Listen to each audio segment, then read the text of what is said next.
I never thought I'd hear those words from my own son. "You're just a burden, Mom." The Thanksgiving table fell silent, forks frozen midair, faces paralyzed in shock. My grandchildren's eyes widened, darting between their father and me. But Robert didn't flinch, didn't lower his voice, didn't show a hint of regret as he continued. "We're always having to check on you, drive you places, worry about your bills. When are you going to start thinking about how this affects us?" Before we jump back in, tell us where you're tuning in from. And if this story touches you, make sure you're subscribed, because tomorrow I've saved something extra special for you. 40 years I'd spent building a life, sacrificing everything for my children. 40 years of careful planning, silent victories, and a secret that would have changed everything had he known. As tears threatened to fall, I simply placed my napkin beside my half-eaten turkey, thanked Vanessa for the lovely meal, and walked out into the cold November air. What my son didn't know, what none of them knew, was that in my modest handbag rested bank statements totaling 8 figures. The burden they resented so much was sitting on a fortune that could have changed their lives in an instant. But I didn't say a word. Sometimes silence speaks louder than money ever could. I never planned to keep secrets from my children. The fortune accumulated slowly, quietly, like snow gathering on a rooftop until its weight becomes impossible to ignore. My late husband Frank and I started with nothing, just 2 young people with ambition and the willingness to work harder than everyone else. We lived in a tiny apartment in downtown Portland when we first married. Frank worked at the shipyard, while I took night classes in finance, pregnant with Robert and sick most mornings. People thought we were crazy when I developed a more efficient inventory tracking system for Frank's company, a small innovation that led to a patent that quietly generated royalties for decades. We invested everything, lived beneath our means, and watched our savings grow. When Frank died 15 years ago from a sudden heart attack, Robert was already establishing himself in marketing. Jennifer had just married Paul and moved to Minnesota. I was alone with a financial portfolio that had far exceeded anything Frank and I had dreamed possible. "Mom, you should sell this old house," Robert said at the funeral reception, gesturing around our modest ranch-style home. "It's too much for you to manage alone." "I like this house," I replied simply. "Your father and I raised you here." What I didn't mention was that the mortgage had been paid off for 12 years, or that I owned 3 other properties outright, including a beautiful beachfront cottage in Cannon Beach that no one in the family knew about. My little consulting work, after retirement, actually involved sitting on the boards of 3 companies and managing my own investment portfolio. The first real warning signs appeared 3 years ago. Robert had always been ambitious, competitive, just like his father. But somewhere along the way, the warmth had leached out of him, replaced by a brittle kind of pride. "Mom, we're redoing our kitchen," he announced during a Sunday visit. "Top of the line everything. Vanessa has an amazing eye for design." "That sounds expensive," I commented mildly. His expression tightened. "Well, some of us are doing very well for ourselves." I noticed how he emphasized "some of us," as though placing me firmly in another category. I could have mentioned that my investment in a tech startup had just tripled in value, or that my financial advisor had called that very morning to discuss diversifying some assets. Instead, I just smiled and asked to see the design plans. Later that day, I overheard Robert speaking to Vanessa in the kitchen. "Did you see her sweater? Same one she's had for years. I don't understand why she lives like this when we could help her." "Your mother is very independent," Vanessa replied, her voice lowered. "Maybe she's comfortable. Or maybe she's just being stubborn. She's getting older. She should be thinking about assisted living, not rattling around in this old house. We can't keep checking on her forever." I quietly stepped away, my heart heavy. The assumption in his voice was clear. His aging mother was becoming a liability, a responsibility he hadn't planned for. The visits grew less frequent after that. Robert would call instead, his questions perfunctory. How was I feeling? Was I taking my medications? Had I considered that retirement community he'd mentioned? Each conversation felt less like caring and more like checking a box. Meanwhile, my portfolio continued to grow. George Mitchell, my financial advisor and Frank's oldest friend, would shake his head during our quarterly meetings. Eleanor, you realize you could buy your son's house several times over? He asked once, reviewing my statements. What would be the point of that? I replied. George gave me a long look. You know, most of my clients can't wait to tell their kids about their inheritance. Take them on lavish trips, buy them cars. I set down my teacup. Frank and I agreed long ago. Money reveals character. It doesn't build it. Truthfully, I'd almost told them many times. When Jennifer struggled to make a down payment on her first home, or when Zach needed braces that Robert complained about paying for. But something always held me back. A small voice warning me that once that door was opened, our relationships would fundamentally change. Instead, I helped in quieter ways. Anonymous college funds established for both grandchildren. A lucky investment opportunity that came Jennifer's way through a work connection. Small things that wouldn't reveal the full picture. As Robert's financial pressures grew, the house in West Hills, the private schools, Vanessa's design, business that consumed money but produced little income, his patience with me seemed to wane. Each time he visited, his eyes would scan my living room with barely disguised disapproval. Mom, this furniture has to be 30 years old, he said, during one visit last summer. It's comfortable, I replied, and well made. Things used to be built to last.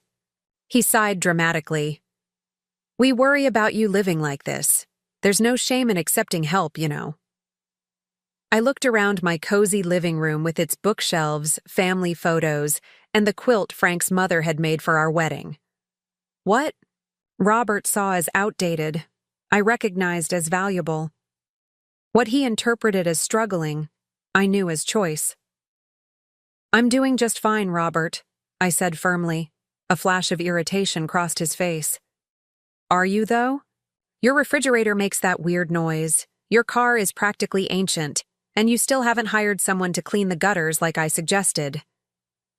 I have a handyman who helps with things I can't manage. A handyman, he repeated, with the same tone he might use for witch doctor. Mom, this is exactly what I'm talking about. You're not thinking practically. What Robert didn't understand was that practicality had guided every decision of my adult life. The ancient car was paid for and meticulously maintained.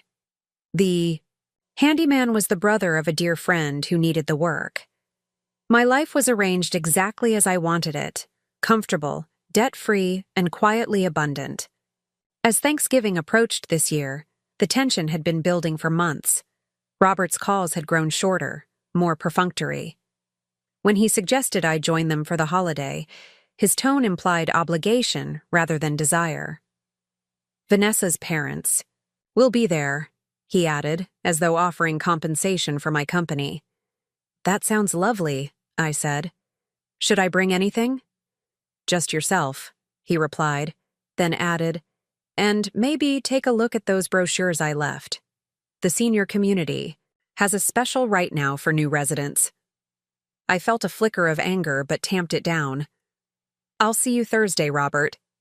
The morning of Thanksgiving, I dressed carefully in a simple navy dress, pearl earrings Frank had given me on our 20th anniversary, and sensible but polished shoes. I applied light makeup and arranged my silver hair the way Frank had always liked it. In my purse, alongside my wallet and keys, I placed the bank statements George had provided, not with any intention of revealing them, but as a private reminder to myself of the truth. I also tucked in a small envelope containing a check, my annual contribution to the children's college funds, disguised as a modest holiday gift. It wasn't much compared to what they would eventually receive, but it was part of the careful dance I'd been performing for years. As I drove to Robert's sprawling house in the West Hills, I rehearsed pleasant topics of conversation: Jennifer's new promotion, Zach's baseball tournament, the volunteer work I'd been doing at the community center. Nothing controversial, nothing that would provoke Robert's increasingly judgmental attitudes about how I chose to live. I couldn't have imagined then how completely those plans would unravel, or how a single comment over pumpkin pie would finally force me to confront the painful truth about my son and myself. When I arrived at Robert's house, the driveway was already filled with cars. Preparing and narrating this story took us a lot of time, so if you are enjoying it, subscribe to our channel. It means a lot to us. Now back to the story. I parked on the street and made my way up the winding path to the front door, noting the new landscaping that must have cost a small fortune. Before I could ring the bell, the door swung open to reveal Sophie, my 10-year-old granddaughter, her face bright with genuine pleasure. "Grandma, you're here!" She threw her arms around my waist, and for a moment, all my apprehension melted away. "There's my girl," I said, hugging her close. "How's my favorite artist?" Sophie pulled back, eager to share. "I made a new painting for art class. Ms. Winters said it was exceptionally good. That's the word she used, exceptional." "Well, that doesn't surprise me one bit," I told her, following her into the house. "I've always said you have a special eye for beauty." The entryway of Robert's home always took my breath away. Soaring ceilings, marble floors, a chandelier that must have cost more than my first car. It was impressive, certainly, but lacked the warmth of a place that had been truly lived in. Vanessa appeared from the kitchen, wiping her hands on an apron that looked more decorative than functional. "Eleanor, you're right on time. The Carmichaels just arrived." I noticed she said Eleanor rather than Mom, a subtle distinction that had emerged over the years. I handed her the bottle of wine I'd brought, nothing extravagant, but a good vintage I knew Robert favored. "This is lovely," she said, barely glancing at the label. "Robert's in the living room with his clients." "Clients, at Thanksgiving dinner." I nodded and made my way through to the expansive living room, where Robert stood with a drink in hand, laughing too loudly with a couple I didn't recognize. When he saw me, there was the briefest hesitation before his smile repositioned itself. "Mom, you made it." He leaned in for a perfunctory kiss on my cheek. "Let me introduce you to Tom and Diane Carmichael. Tom heads the advertising department at Pacific Northwest Bank." I extended my hand, noting how Robert had introduced me simply as Mom, with no mention of my name or my own accomplished career. "Lovely to meet you both. Are you enjoying this unseasonably dry November?" Small talk carried us through until dinner was announced. The table was picture perfect, Vanessa's designer touch evident in every carefully placed decoration. Crystal glasses caught the light from the expensive tapered candles. The turkey glistened. Everything looked like it belonged in a magazine. Spread. "Eleanor, would you like to sit next to Zach?" Vanessa gestured to a chair near the middle of the table, far from the host position Robert occupied at the head. As everyone settled in, Robert raised his glass. "Before we begin, I'd like to toast to a successful year. Pacific Northwest's campaign has exceeded all projections, and we've just signed a contract for the West Ridge development that will carry us well into the new fiscal year." It was a toast more appropriate for a business dinner than a family Thanksgiving, but everyone dutifully raised their glasses. I caught Sophie's eye across the table and gave her a small wink, which she returned with a grin. Conversation flowed around business successes, vacation plans, and the Carmichaels' recent home renovation. I spoke when addressed, but otherwise focused on connecting with my grandchildren, asking Zach about his science project and listening to Sophie describe her latest art endeavor. "So, Eleanor," Tom Carmichael turned to me during a lull. "Robert tells me you're retired now. What did you do before?" Before Robert could answer for me, I smiled. I worked in financial systems for Meridian Technologies for about 20 years. After that, I did independent consulting until I retired. Mom worked with numbers, Robert interjected, his tone suggesting a clerical rather than executive position. Nothing too exciting. I found it quite exciting, I countered mildly. Especially developing the inventory tracking system that became standard across the industry. Robert's expression tightened slightly. Ancient history now, he said dismissively. Technology's moved way beyond those old systems. I could have mentioned that the patent still generated substantial royalties, or that my old system had been the foundation for developments still in use today. Instead, I turned to Sophie and asked about her upcoming school play. The subtle dismissals continued throughout dinner. When I mentioned volunteering at the community center, Robert framed it as Mom needs something to keep her busy. When I declined a second glass of wine, he commented, Mom has to be careful driving that old car of hers. Each comment reinforced the narrative he'd constructed. His aging mother, somewhat feeble, in need of guidance and oversight. I felt myself being diminished, reduced to a caricature that bore little resemblance to the woman who managed millions in assets and had just last week approved a significant investment in a developing renewable energy technology. Still, I maintained my composure. This was Thanksgiving, after all, and I had no desire to create tension in front of the grandchildren or guests. The dinner plates were cleared, dessert was served, and I thought the worst had passed. Then Zach, with the innocent directness of a 14-year-old, changed everything. Dad, can I get a new laptop for Christmas? Brandon just got the latest MacBook Pro, and mine is seriously ancient. Robert sighed. We've discussed this, Zach. Between your sister's art camp and the house renovations, we need to be mindful of expenses right now. But you just said your business is doing great, Zach persisted. That's different. Robert's voice took on the edge I recognized as rising frustration. Business success doesn't mean unlimited personal spending. I couldn't help myself. A good lesson about financial management, I offered. Though if Zach needs a computer for school, I'd be happy to help. Robert cut me off sharply. We don't need your help, Mom. We're doing just fine. The table went quiet. Even the Carmichaels seemed to sense the sudden tension. I only meant... I began. I know exactly what you meant, Robert said. You've always loved to jump in and save the day, haven't you? But we're handling our family's needs ourselves.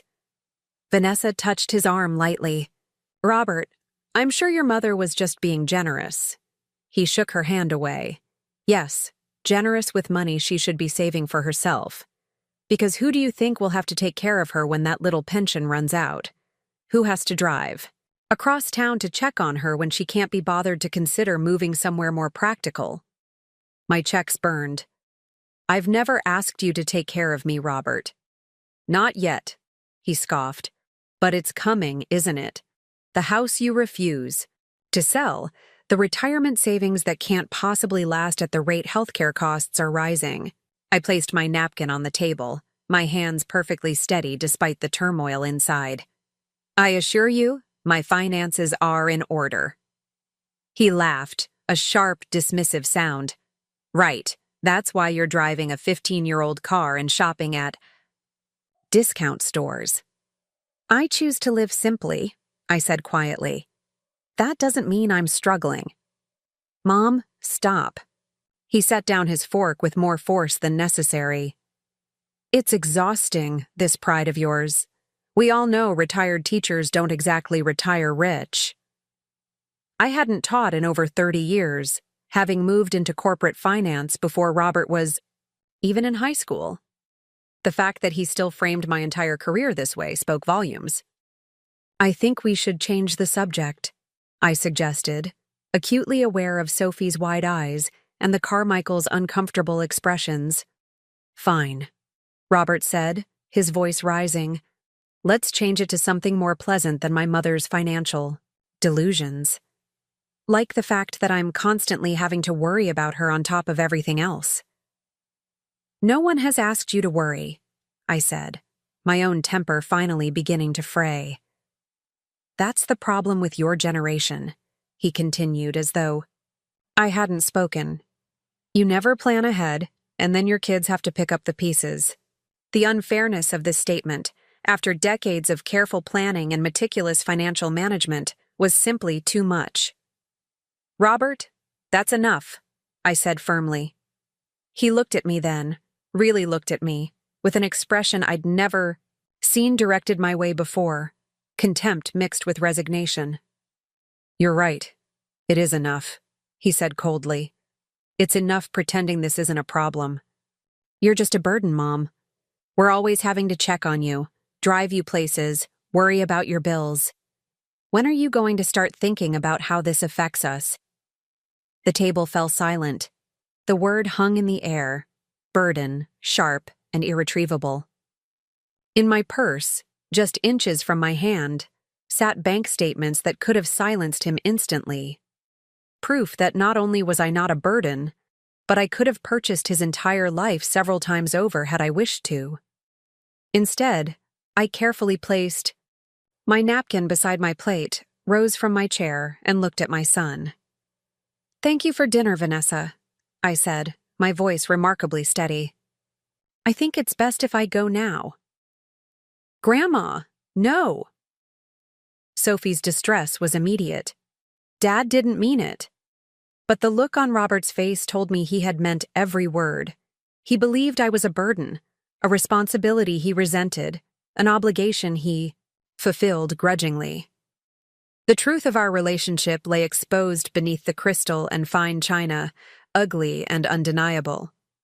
Without another word, I retrieved my coat and purse, hugged my grandchildren quickly, and walked out into the cold November. Evening. Behind me, I could hear Vanessa's hissed admonishments and Robert's defensive responses. As I drove away from my son's beautiful house with its impressive view and overwhelming mortgage, a strange calm settled over me. For years, I had protected Robert from the truth of my financial situation, believing I was preserving something valuable. His independence, his work ethic, our authentic relationship. But sitting at that Thanksgiving table, I had finally seen the truth. In trying to protect him from my money, I had failed to protect myself from his judgment. In keeping my fortune secret, I had allowed him to construct a narrative that diminished everything I was.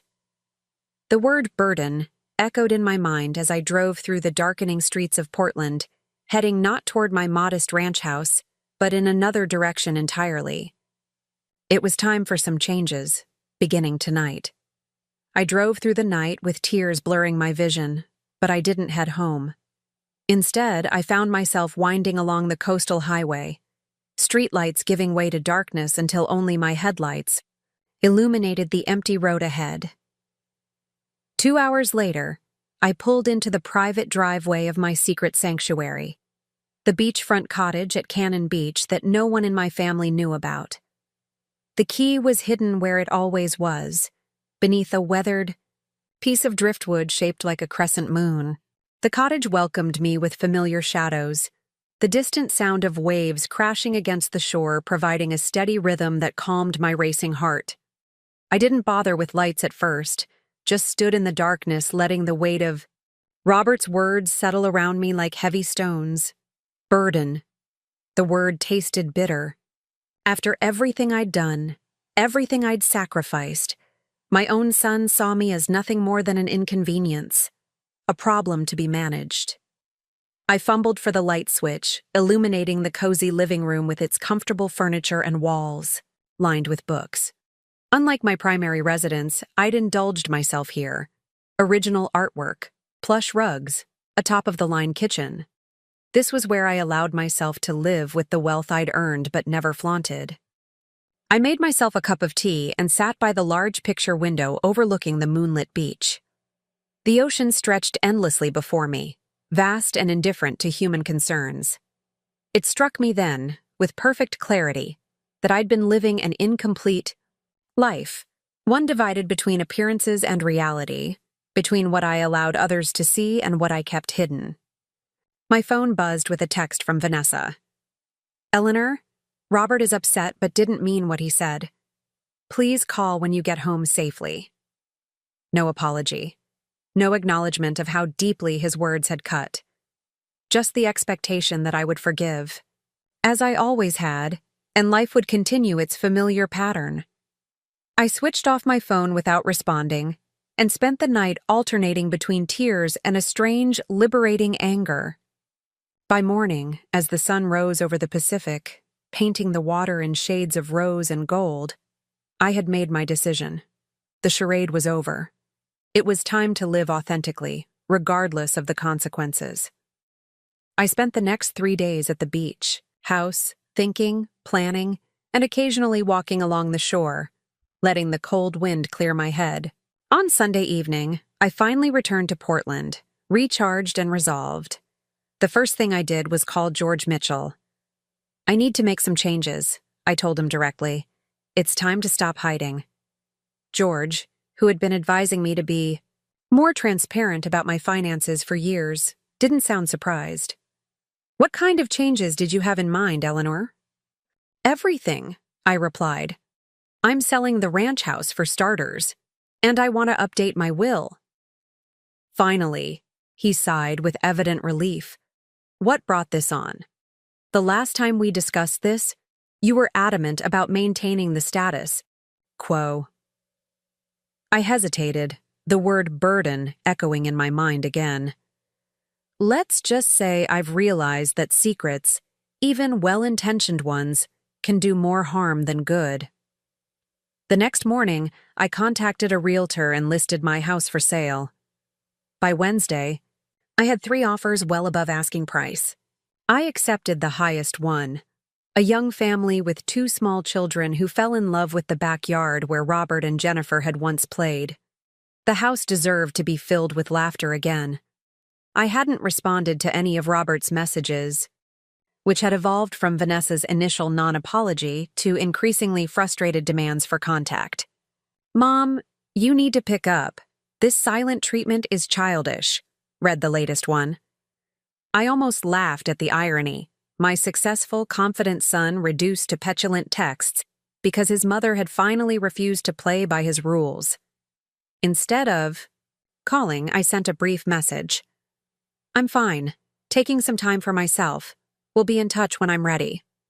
His response was immediate. Ready for what? Mom, you're overreacting. It was a stressful day. Things were said. Can we move on? Move on, as if his words had been nothing more than a passing irritation, like a fly at a picnic.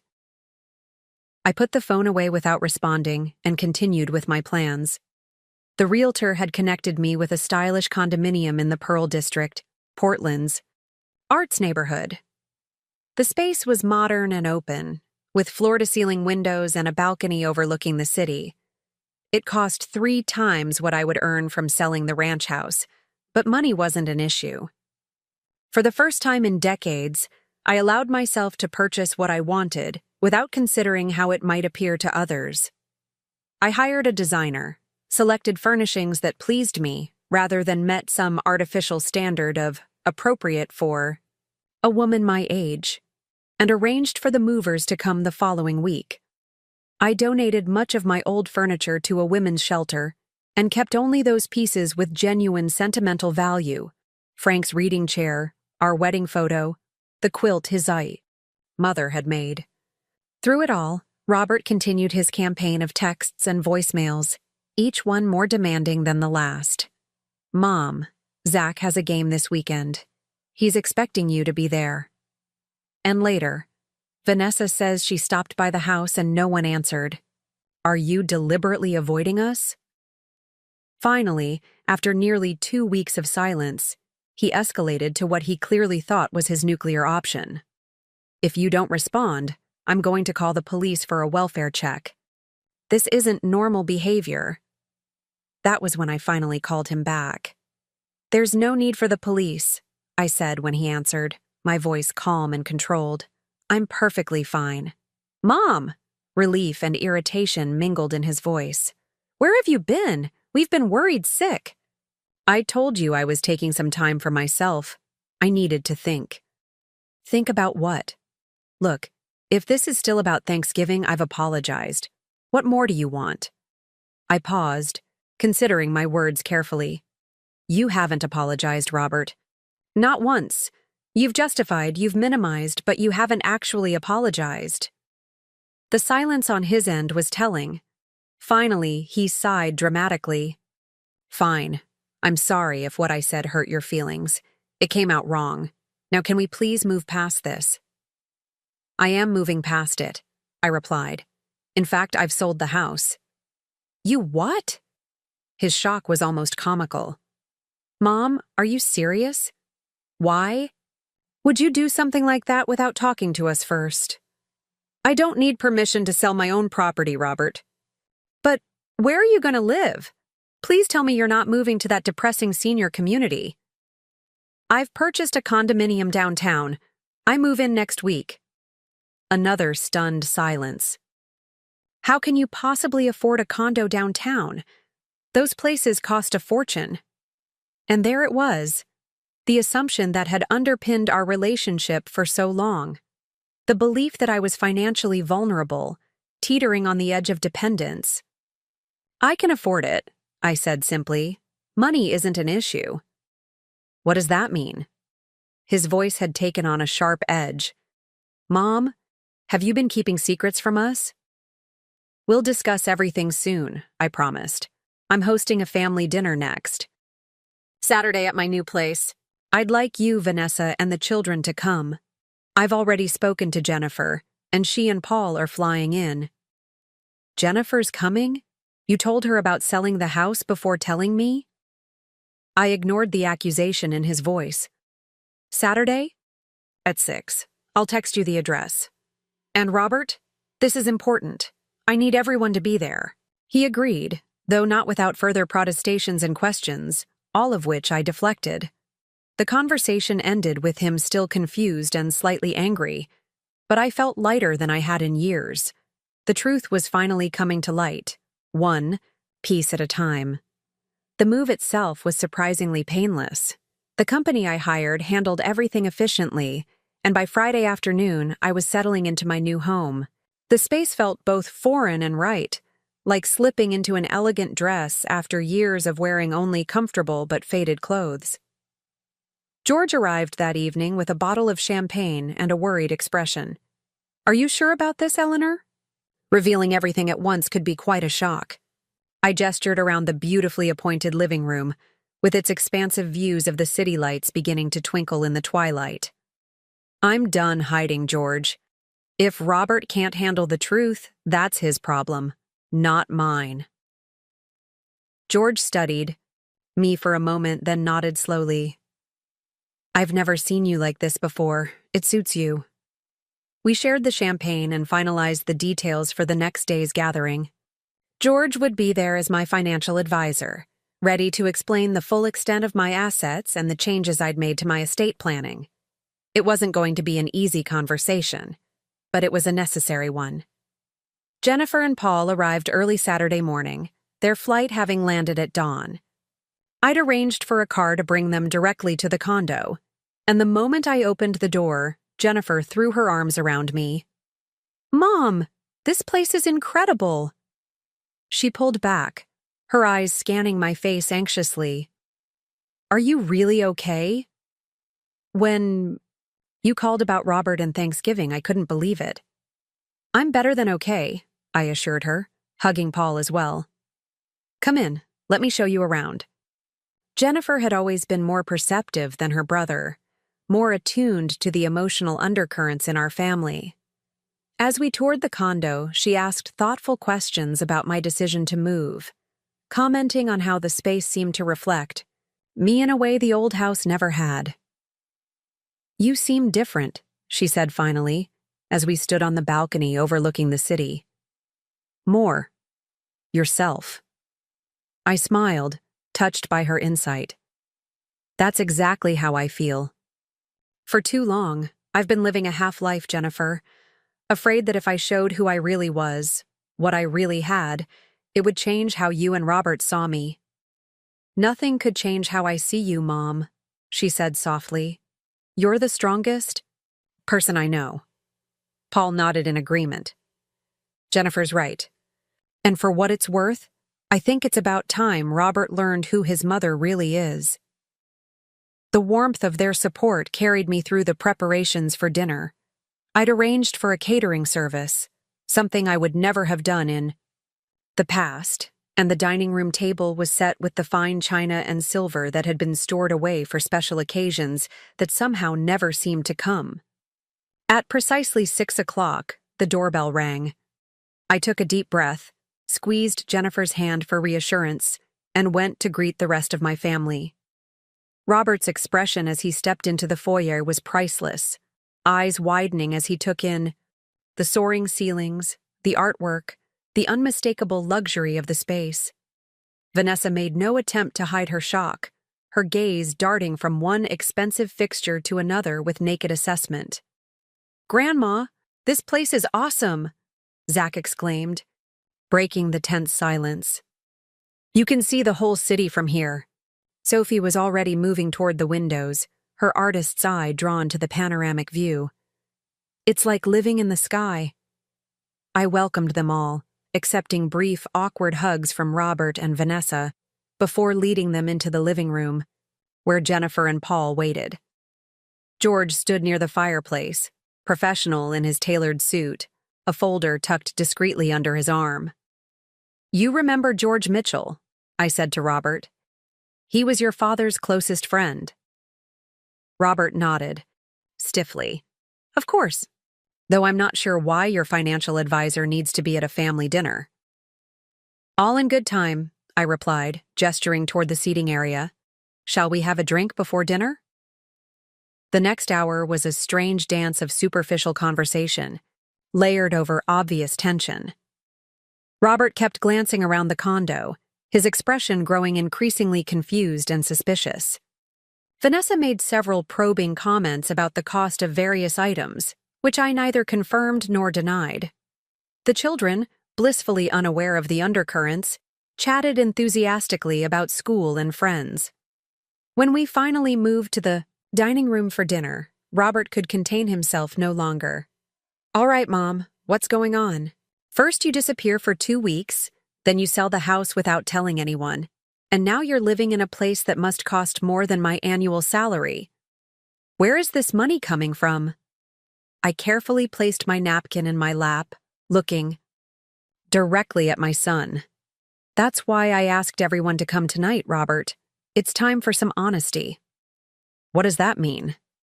His voice had taken on the sharp edge I recognized from Thanksgiving. "Have you been lying to us?" "Not lying," I corrected gently. "But not telling the whole truth either. George, would you mind?" George stepped forward, opening the folder he'd been holding. "I've been Eleanor's financial advisor for over 30 years, he began, his tone professional but kind. "In that time, I've helped her manage a substantial portfolio that currently has a net worth of approximately $22 million. The silence that followed was absolute. Robert's mouth actually fell open, his fork suspended halfway to his lips. Vanessa went completely still, her eyes fixed on George as though she hadn't quite processed what he'd said. "$22 million?" Robert finally choked out. That's impossible." "It's not only possible, it's accurate," George replied, placing several documents on the table. "Eleanor and Frank made some exceptionally wise investments early in their marriage. The royalties from the inventory tracking system patent alone generate several $100,000 annually. Add to that her corporate board positions, smart real, estate investments, and conservative but steady portfolio growth." "But you lived so simply," Vanessa interrupted, still struggling to comprehend. "Your clothes, your car." "By choice," I said quietly. "Frank and I agreed long ago that wealth shouldn't change how we lived or raised our children. We wanted you to develop your own work ethic, your own values, without the distortion that sudden wealth can bring." Robert's face had drained of color. "All this time, while I've been worrying about you, thinking you were struggling on a teacher's pension." "I haven't been a teacher since before you started high school, Robert," I pointed out. I was an executive at Meridian Technologies for 20 years. I served on 3 corporate boards after that. My little consulting work was advising Fortune 500 companies on financial systems integration. "Why didn't you tell us?" Jennifer asked softly, not accusatory, but genuinely curious. I glanced at her, grateful for her calm presence. "At first, it was because your father and I wanted you both to grow up normally, not burdened by wealth or defined by it. Later." I turned my gaze back to Robert. "Later, I worried that knowing would change our relationships fundamentally. That you'd see me differently. Or worse, that you'd see yourselves differently. So instead, you let us believe a lie," Robert snapped, anger beginning to replace his shock. "You let me worry about your future, stress about how we'd handle your care if you became ill." "I never asked you to worry," I reminded him gently. "In fact, I repeatedly told you I was fine. You chose not to believe me, because you were living like you were one step away from a retirement home." His voice rose sharply. The old car, the outdated furniture, refusing help even when it was offered. What was I supposed to think? Perhaps that I knew my own mind? That I was capable of making my own choices? I suggested, keeping my tone even. "Robert, I lived simply because I wanted to, not because I had to. The difference matters." Vanessa finally found her voice again. "All those times we invited you to holidays, birthdays, we thought we were helping you, making sure you weren't alone." "And I appreciated those invitations," I assured her. "Family gatherings should never be about money. Who has it? Who doesn't? They should be about connection." "Connection?" Robert almost spat the word. "Is that what you call letting your son believe his mother might need financial assistance? Watching me stress about your future while you're secretly sitting on millions?" "Robert," Paul interjected, his tone warning. "Your mother doesn't owe you an explanation for how she manages her own money." But Robert was too far gone, too deep in his sense of betrayal to hear the reason in Paul's words. "Oh, of course you'd defend her. Did you know about this? Were Jennifer and Paul in on the secret all along?" "No one knew," I said firmly. "Not Jennifer, not Paul, not anyone except George and my attorney." "So why tell us now?" Robert demanded. "Why the sudden change of heart?" I took a deep breath, steadying myself for what needed to be said. "Because at Thanksgiving, you made something very clear to me, Robert. You showed me that the relationship I thought we had, one based on love and respect, wasn't real. It was based on a fundamental misunderstanding." "What are you talking about?" "You called me a burden," I said simply. "You resented the time and attention you felt obligated to give me. You saw me as a problem to be managed, not as a person, to be valued." Robert had the grace to flush with embarrassment. I was upset. It was a stressful day. "Perhaps. But what troubles me isn't that you said it. It's that you believed it. You truly saw me as dependent, incapable, a responsibility you had to shoulder unwillingly." The children had gone very quiet, sensing the gravity of the conversation even if they didn't fully understand its implications. Sophie looked particularly distressed, her eyes darting between her father and me. "I think the kids should go watch TV in the den," Jennifer suggested gently. I nodded, grateful for her intervention. Once Zach and Sophie had reluctantly left the room, I continued. "I'm not angry about what happened at Thanksgiving, Robert. In a strange way, I'm grateful. It forced me to see that my well-intentioned secrecy had created a fundamental dishonesty in our relationship. You didn't know who I really was, and as a result, you couldn't truly respect me. So this is what? Some kind of punishment? A big reveal to put me in my place?" Robert's voice had taken on a defensive edge. "No," I said quietly.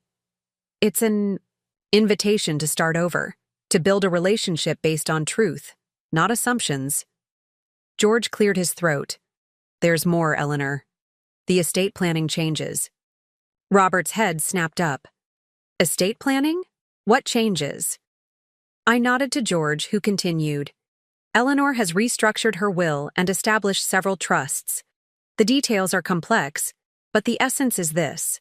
The bulk of the estate will be divided equally between Jennifer and Robert, with substantial educational trusts established for Zach, Sophie, and any future grandchildren. However, I interjected, meeting Robert's gaze steadily, there are conditions. Conditions? Robert echoed, wariness replacing some of his anger. What kind of conditions? The inheritance is tied to demonstrated ethical behavior and community contribution, George explained. An independent trustee will evaluate adherence to these conditions. In simple terms, how you treat others, particularly those you perceive as having less power or status than yourself, will directly impact your inheritance. Robert stared at me in disbelief. You're dictating how I behave from beyond the grave? This is manipulation. It's a choice, I corrected him. Your behavior, your values, those are always your choice, Robert. The consequences of those choices are simply being made explicit. And what about Jennifer? Does she have conditions too? His tone was scathing. The same conditions apply to everyone, I confirmed. This isn't about punishing you, Robert. It's about encouraging the values your father and I always tried to instill: compassion, integrity, respect for all people regardless of their circumstances. I can't believe this, he muttered, pushing back from the table.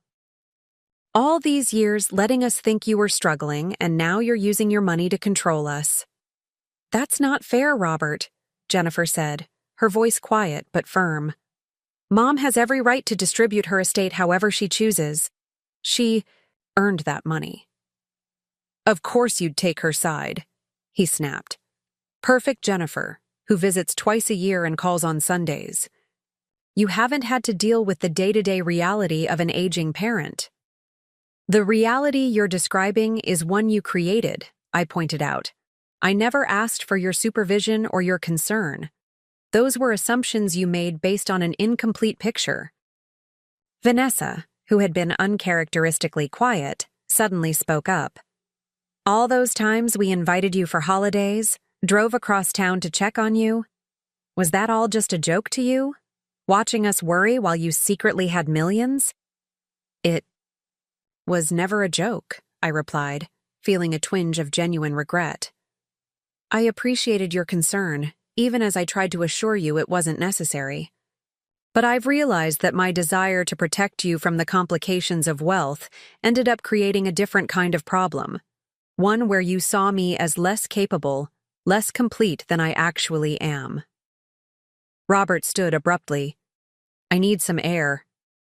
Robert, I began, but he was already striding toward the balcony, his shoulders rigid with tension. Vanessa hesitated, then followed him, leaving me alone with Jennifer, Paul, and George at the suddenly too large dining table. Well, George said after a moment, that went about as expected. He'll come around, Mom, Jennifer assured me, reaching across to squeeze my hand. He just needs time to process. Maybe, I said, watching my son's silhouette against the city lights. But I think what he really needs is to see me clearly for the first time. Not as the mother who raised him, or the burden he feared I'd become, but as the person I actually am. With strengths and weaknesses, successes and failures. A whole person, not just a role. And if he can't do that? Paul asked quietly. I turned back to the table, my resolve firm despite the ache in my heart. Then that's his choice. I can't make Robert respect me, or even love me for who I truly am. I can only give him the opportunity to try. Through the glass doors, I could see Robert gesturing animatedly, Vanessa's head shaking in response. They were clearly arguing, their body language tense and defensive. For a moment, I wondered if I had made a terrible mistake, if revealing the truth had irrevocably damaged our already fragile relationship. But then I remembered the word that had set this all in motion: burden. And I knew, regardless of what happened next, that I had made the right choice. Because living a half-truth for the comfort of others wasn't really living at all. The night air had grown chilly by the time Robert and Vanessa returned inside. Their faces were composed, but their eyes held a wariness that suggested our conversation was far from over. "The children have school tomorrow," Vanessa said stiffly. "We should be going." I nodded, rising from my chair. "Of course. Thank you for coming. Please tell Zach and Sophie I'll call them tomorrow." Robert cleared his throat. "Mom, this is a lot to process. I need some time." "I understand," I said simply. "Take all the time you need." As they gathered the children and prepared to leave, I stood in the doorway of my new home, a space that reflected who I truly was, not who I had pretended to be. Robert paused on the threshold, looking back at me with an expression I couldn't quite read. "$22 million, he said, almost to himself. "All this time." "It was never about the money, Robert," I told him softly.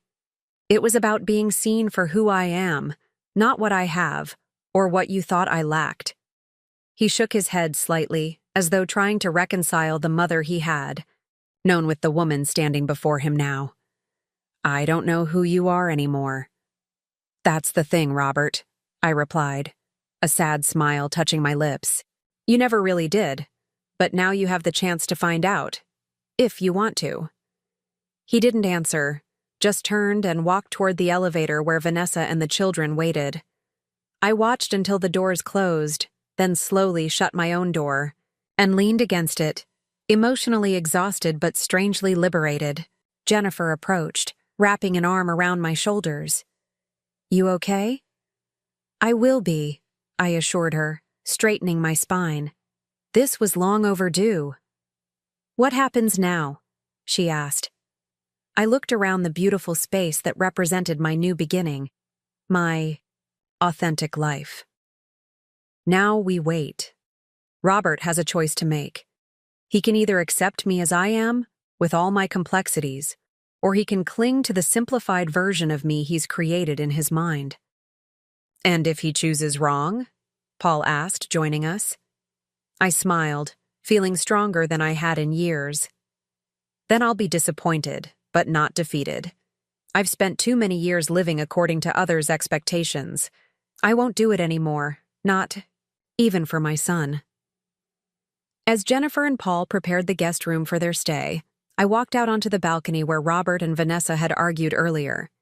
The city sprawled before me, lights twinkling against the night sky like earthbound stars. Somewhere out there, my son was driving home, his understanding of his mother, and perhaps himself, fundamentally altered. I had no way of knowing what tomorrow would bring, whether Robert would retreat further into resentment or find his way toward acceptance. But for the first time in decades, I felt fully present in my own life, no longer hidden behind a carefully constructed facade. The word burden had wounded me deeply, but it had also set me free. And that, I realized as I gazed out at the horizon, was a gift I never expected to receive.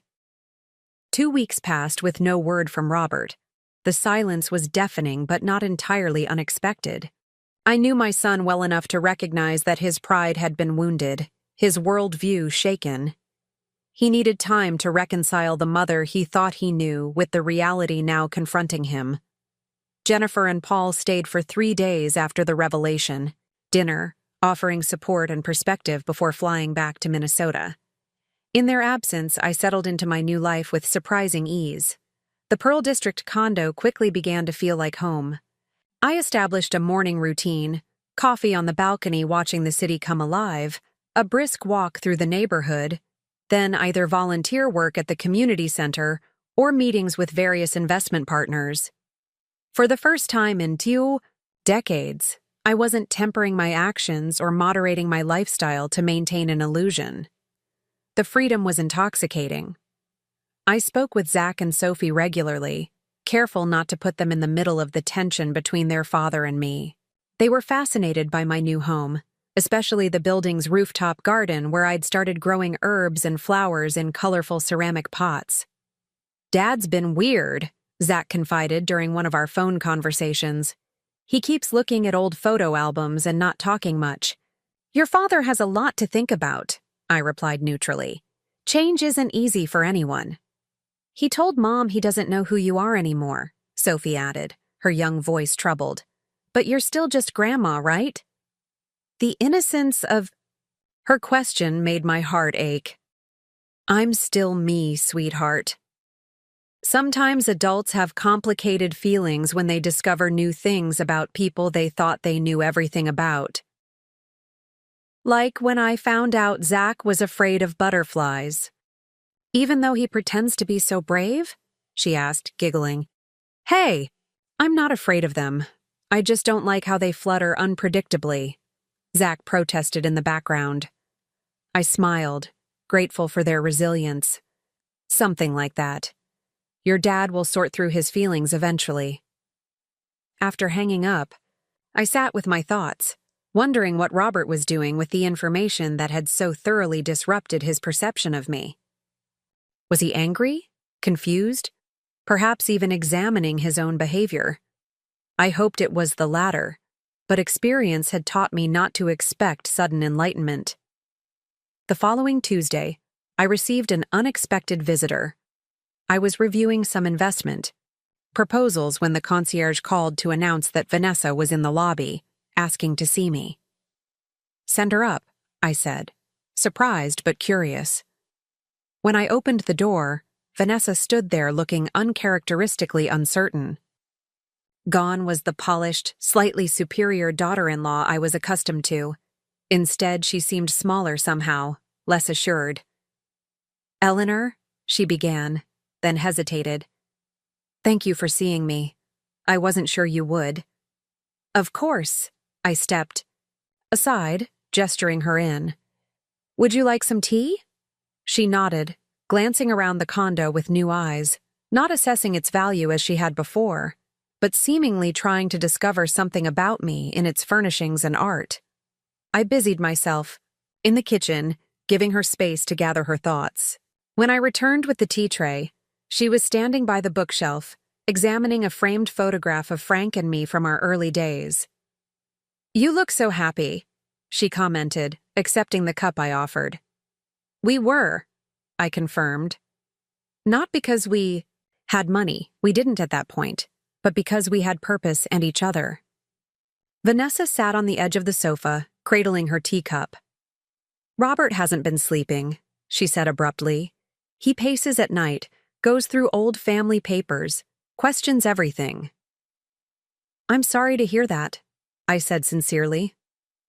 "That wasn't my intention." "What was your intention, Eleanor?" Her question wasn't accusatory but genuinely inquisitive. "Why reveal everything now after all these years?" I considered her question carefully before answering. Because living a half-truth was damaging all of us in ways I hadn't fully recognized until Thanksgiving. Robert seeing me as dependent and somewhat pathetic. Me allowing that perception to continue to maintain peace. The children observing this. Distorted relationship between us. None of it was healthy. Vanessa looked down at her cup, her voice quiet. "He's embarrassed. Not just about what he said at Thanksgiving, but about everything, how he's treated you, the assumptions he made." "As he should be," I replied, not unkindly. "But embarrassment can be instructive if we let it be." "He's also angry," she continued. "He feels like his whole childhood was a lie." I shook my head firmly. Nothing about his childhood was a lie. Frank and I loved him and Jennifer deeply. We provided a stable, comfortable home. We encouraged their interests, supported their dreams. The only thing we didn't do was flaunt our wealth or hand them everything without effort. "But you let them believe you were struggling after Frank died," Vanessa countered. I never said I was struggling, I corrected. That was Robert's assumption, one I tried to dispel numerous times. He simply couldn't reconcile my lifestyle choices with his understanding of wealth. She was quiet for a moment, absorbing this. Why did you live so simply? If you could afford more? Because things aren't what make a life meaningful, I said. Frank and I believe that. We wanted to model values beyond material success. Yet now you're living here, she gestured around the elegant space. This isn't exactly simple living. I smiled slightly. True. I've decided to stop hiding parts of myself, including my appreciation for beauty and comfort. The difference is that I'm making these choices consciously, not to impress others or fulfill some external expectation. Vanessa set her cup down, straightening her shoulders.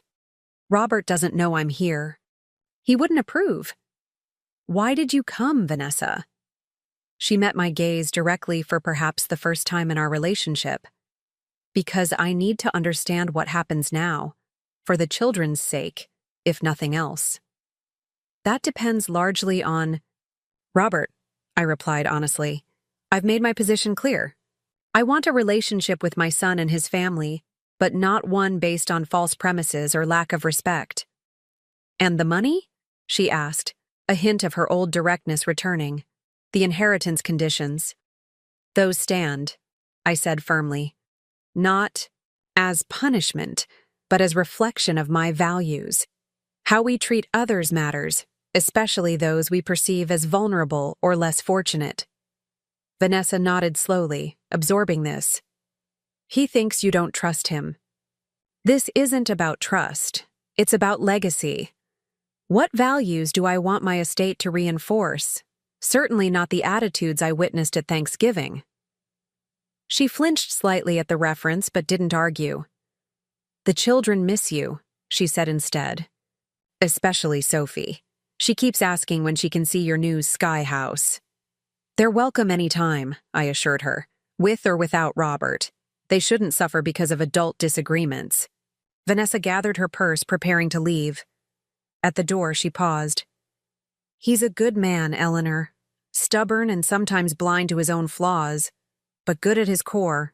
He thought he was doing what a son should do. I know, said softly. That's why this hurts. Because his intentions weren't malicious, just misguided. But good intentions don't excuse harmful behavior. After she left, I sat on the balcony watching clouds drift across the Portland skyline, wondering if her visit signaled the beginning of reconciliation or was simply a fact-finding mission.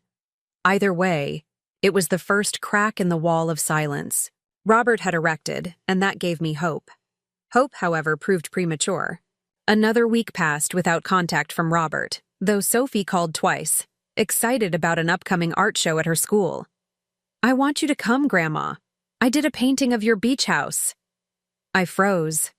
My beach house? The one with the big windows facing the ocean, she continued innocently. Dad found pictures on your computer when he was looking for something. He was really mad about it. My pulse quickened.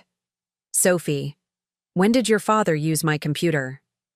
When we went to your old house to get some papers before the new family moved in. You said it was okay, remember? I did remember.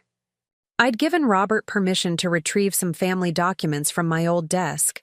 I hadn't thought to remove the photos of Cannon Beach that I'd downloaded from my digital camera. Is that a secret place?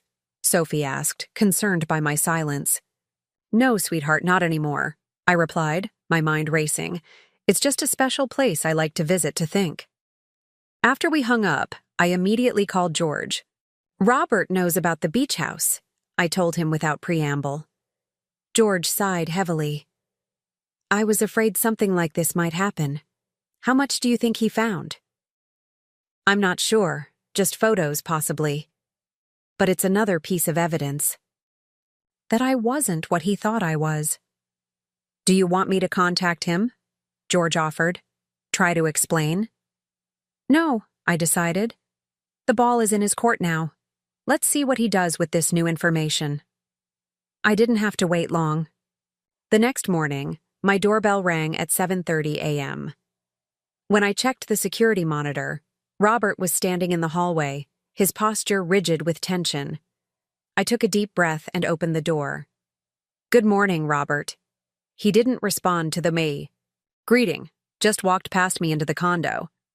His eyes were shadowed, his face drawn with what looked like several days' worth of stubble, so unlike his usually meticulous appearance.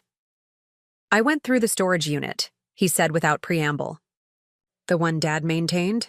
I found the safe." My heart sank.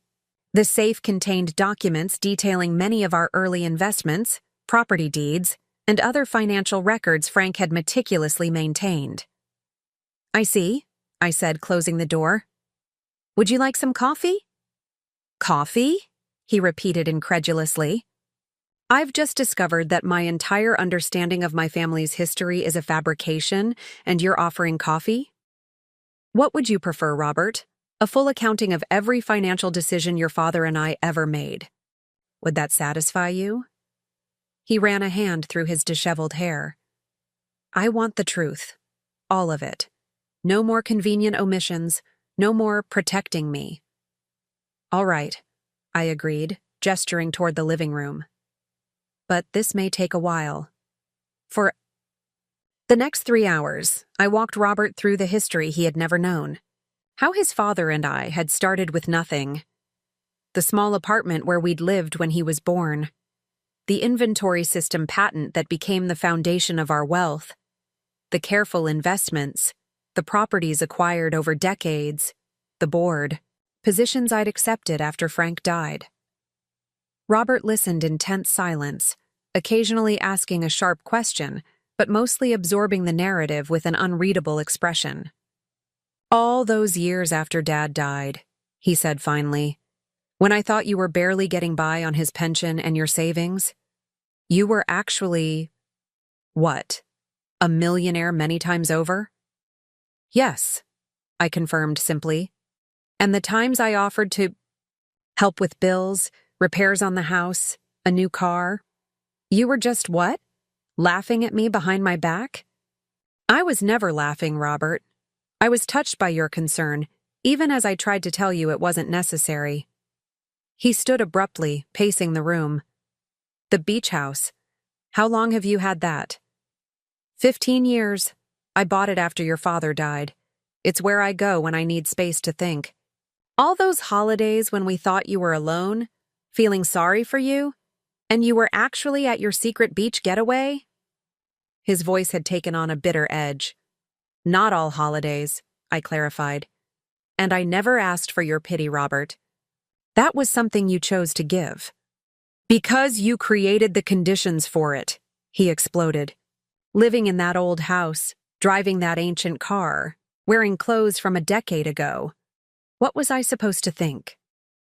Perhaps that I valued different things? That material possessions weren't my priority?" I suggested calmly.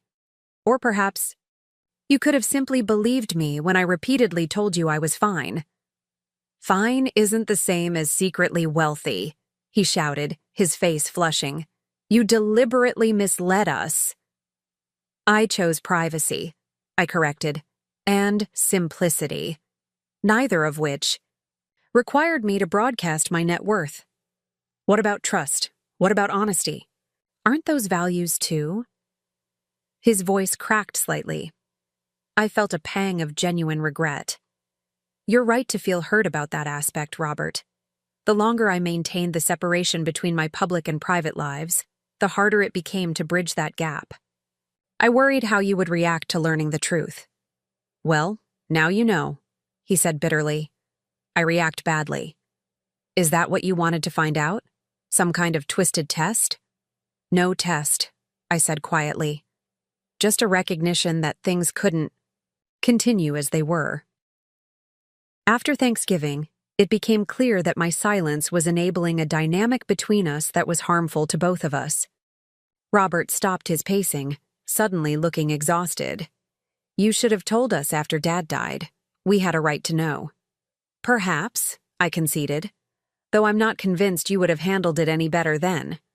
"What's that supposed to Mean? I chose my next words carefully. You've always had certain expectations about hierarchy, Robert, about who should defer to whom. You were quite young when you first started trying to manage me, to position yourself as the family authority after your father died. That's ridiculous, he scoffed. I was trying to help. Were you? I asked gently. Or were you trying to establish control? To elevate yourself to the decision maker?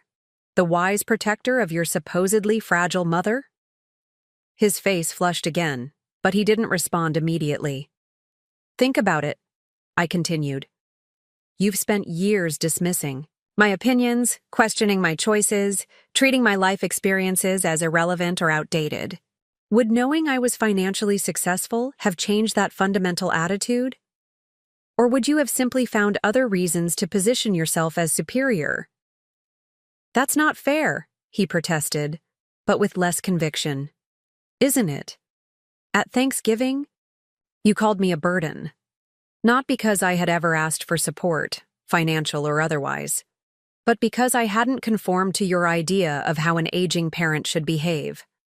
I hadn't moved where you wanted, spent how you thought appropriate, or deferred to your judgment. Robert sank back onto the sofa, the anger seemingly draining out of him, replaced by a confused mixture of defensiveness and dawning self-awareness. I didn't mean it like that, he said finally, his voice lower. When I said burden, I meant. I was worried about you. All the time. That's stressful. Worry you imposed on yourself, I pointed out, against all evidence and my own assurances. He was quiet for a long moment, staring at his hands. Did Dad know you were going to keep this from us? We decided together, I told him honestly. We wanted you and Jennifer to develop your own work ethic, your own relationship with money. We saw too many of our friends' children destroyed by inherited wealth, entitled, purposeless, unable to find satisfaction in their own achievements. So you lied to us for our own good? His tone was sarcastic, but less heated than before. We created boundaries, I corrected. As all parents must do, we shared our values, responsibility, compassion, the importance of contribution, without using money as the teaching tool. Robert looked up, his expression troubled. But now you are using money as a tool. These conditions on our inheritance, that's manipulation, pure and simple. I prefer to think of it as alignment, I replied. My estate should reflect my values. You're free to live according to different principles, Robert, but you shouldn't expect to benefit from values you reject. He shook his head in frustration. You're twisting everything, making me sound like some kind of monster because I expected basic honesty from my mother. No, I said firmly. I'm holding up a mirror, Robert. What you see reflected there is your choice. Another silence fell between us, heavy with unresolved tension and years of misunderstanding. Finally, Robert stood again, moving toward the windows that overlooked the city. I don't know how to move forward from this, he admitted, his back to me. I feel like everything I thought I knew about our family was built on sand.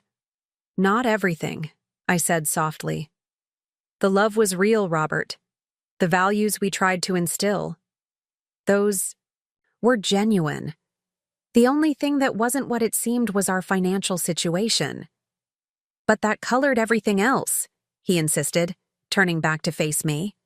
Every interaction, every decision, every time I tried to help or advise you, it was all based on a false premise. Perhaps, I acknowledged. But consider this. If your respect and concern for me were genuine, why should they diminish with the knowledge that I'm financially secure? Shouldn't you be relieved that I'm not vulnerable, not dependent? He didn't have an immediate answer for that, which told me more than any words could have. The truth, I continued gently, is that part of you enjoyed believing I needed your guidance and protection. It gave you a sense of superiority, of control. And now that advantage has been removed, you don't quite know how to relate to me as an equal. as a whole person with wisdom and capability that might even exceed your own in some areas. That's not, he began, then stopped. I'm not that petty. It's not about pettiness, Robert. It's about the invisible hierarchies we create in our relationships. The unspoken assumptions about who leads and who follows, who advises and who receives advice. He moved back to the sofa, sitting heavily. So, what now? What do you want from me? I want a relationship based on mutual respect, I said simply. One where you see me clearly, not as the mother who raised you or the burden you feared I'd become, but as the person I actually am. And I want to see you clearly too, not just your defensive pride or your need for control, but your genuine good qualities, your dedication to your children, your professional capabilities, your potential for growth. Robert was silent for a long time, his internal struggle visible in the tension around his eyes, the set of his jaw. Finally, he sighed deeply. I need time, he said, to process all of this. I understand, I replied. Take all the time you need. As he stood to leave, he paused at the door. Sophie's art show is next Thursday evening at her school. She really wants you there. I wouldn't miss it, I promised. After he left, I sat alone in the quiet of my condo, emotionally drained but cautiously optimistic. The conversation hadn't provided the neat resolution one might hope for, but it had been honest. Perhaps the most honest exchange Robert and I had ever had. It was a beginning, however rocky. The art show proved to be a turning point of sorts. I arrived early, wanting to see Sophie's work before the crowds gathered. Her painting of the beach house was surprisingly accurate for a 10-year-old, capturing the essential lines of the cottage and the sweep of the coastline beyond. Grandma, you came! Sophie rushed toward me, her face alight with pleasure. I told you I would, I reminded her, bending to accept her enthusiastic hug. Your painting is wonderful, sweetheart. You have a real talent. Do you like how I did the waves? I used a special technique Ms. Winters showed me. As Sophie explained her artistic process, I became aware of Robert and Vanessa approaching. Robert's expression was guarded but not hostile. Eleanor, Vanessa greeted me with a polite nod. We're glad you could make it. I wouldn't have missed it, I replied, smiling at Sophie. Our family has an artist to support. Robert cleared his throat. Mom, would you like to see Zach's science project while we're here? It's displayed in the STEM lab down the hall. The inclusion, so small yet significant, felt like a tentative olive branch. I'd love to, I said simply. As we walked through the crowded hallways, parents and teachers chatting animatedly around us, Robert kept pace beside me, not rushing ahead as he might have done before. I've been thinking about what you said, he admitted quietly. About why I found it so difficult to accept you didn't need my help or advice. And I prompted gently when he didn't continue. And maybe there's some truth to it, he conceded. It's uncomfortable to consider, but I'm trying. It wasn't a full acknowledgement, but it was an important step. That's all anyone can ask, I told him. Later, as we stood admiring Zach's impressive display on renewable energy, Robert surprised me again. Would you consider having dinner with us next week? He asked, his voice carefully neutral. At our house, just family. I recognized the invitation for what it was, not a complete reconciliation, but a willingness to try, to begin rebuilding on more honest foundations. I'd like that very much, I replied, careful not to overreact to this fragile new beginning. As I prepared to leave, Sophie hugged me tightly once more. Dad says maybe we can visit your beach house someday. Is that really okay?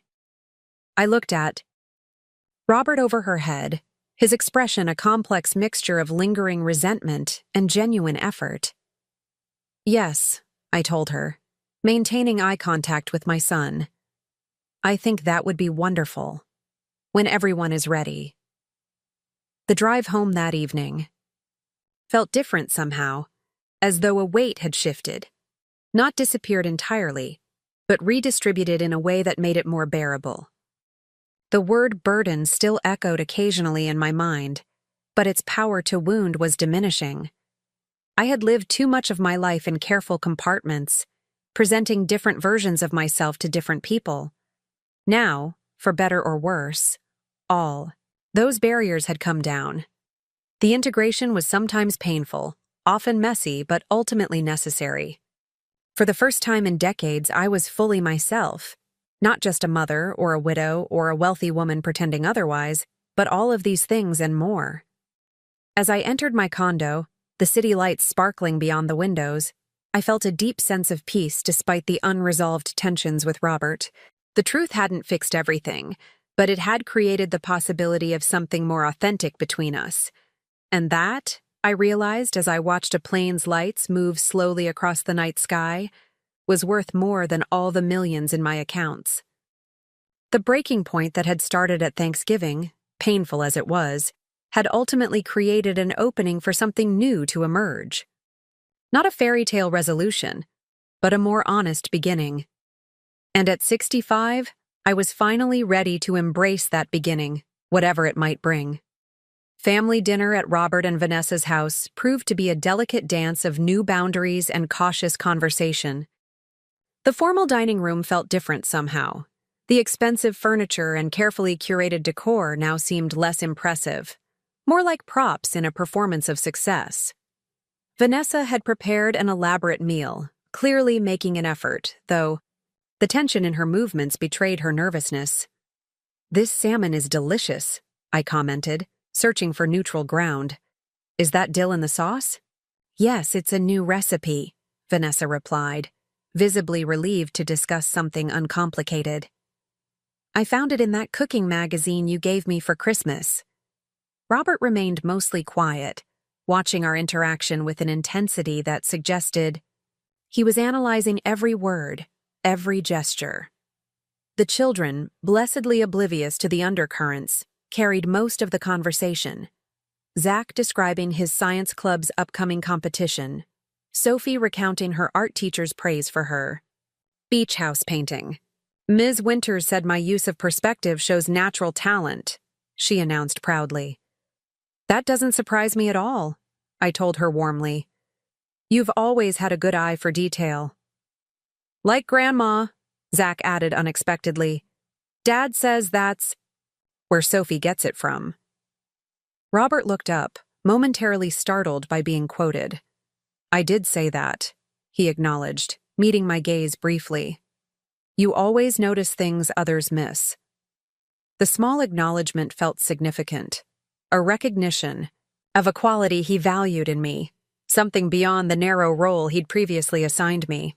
After dinner, while Vanessa and the children cleared the table, Robert invited me onto the back patio.